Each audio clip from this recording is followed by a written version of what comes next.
दोस्तों, आपके सामने जो शानदार बिल्डिंग दिखाई दे रही है, यही है भारत की सबसे महान और अमर गायिका लता मंगेशकर जी का घर। हाँ दोस्तों, वही लता दीदी जिनकी आवाज ने पीढ़ियों को मोह लिया, एक ऐसी आवाज जो सिर्फ सुरों से नहीं बल्कि दिल से निकलती थी। आज हम आपको उनके घर की झलक तो दिखाएंगे ही, लेकिन साथ ही उनकी जिंदगी से जुड़ी वो बातें भी बताएंगे जो शायद आपको अब तक नहीं पता होंगी। तो वीडियो को आखिर तक जरूर देखिएगा दोस्तों।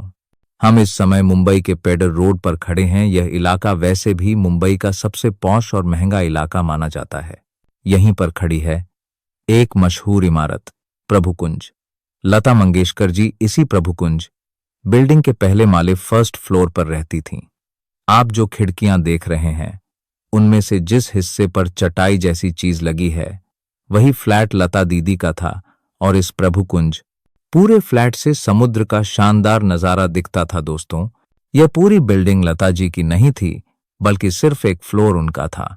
उनका घर बेहद सादा लेकिन बेहद सजीव था। बाहर से भले ही यह एक आम फ्लैट दिखे, लेकिन अंदर से यह घर एक मंदिर जैसा था, जहां संगीत ही पूजा थी और रियाज ही साधना। इस इमारत के दो गेट हैं, एक सामने की तरफ जहां से गाड़ियां निकलती हैं और दूसरा पीछे की ओर। बिल्डिंग का नाम प्रभु कुंज यहां बड़े अक्षरों में लिखा हुआ है और इसके ठीक सामने की तरफ पूजा है। पूजा थी पूज।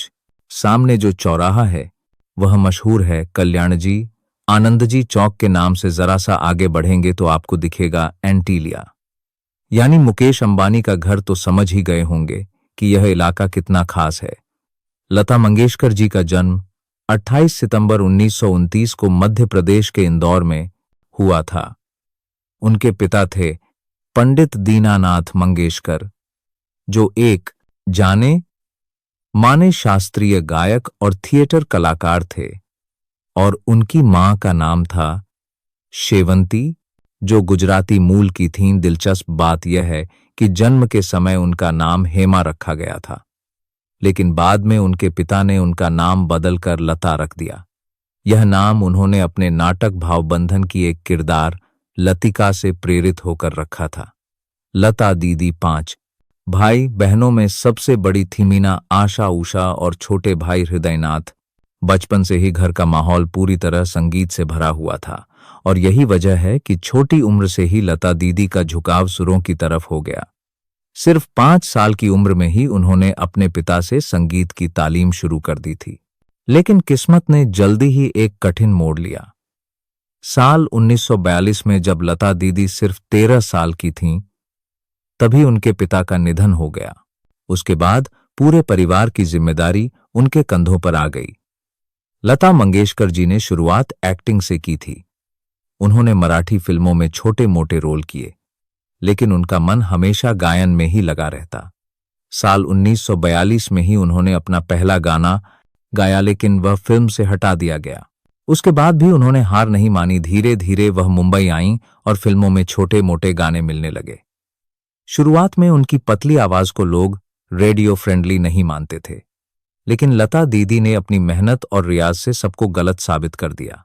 1949 में आई फिल्म महल का गाना आएगा आने वाला लता मंगेशकर को रातों रात स्टार बना दिया। इसके बाद तो उनका करियर आसमान छू गया। लता मंगेशकर जी ने अपने जीवन में 30,000 से भी ज्यादा गाने गाए। उन्होंने हिंदी के अलावा मराठी, बंगाली, तमिल, तेलुगु, गुजराती और न जाने कितनी भाषाओं में गीत गाए।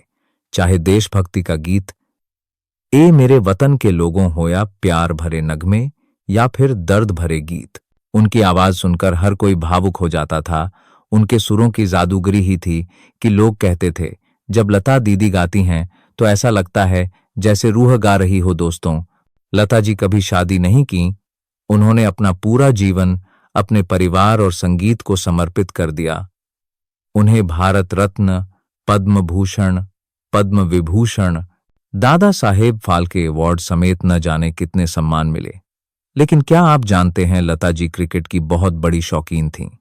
उन्हें भारत की क्रिकेट टीम बेहद पसंद थी, और सचिन तेंदुलकर को तो वह अपना बेटा मानती थीं।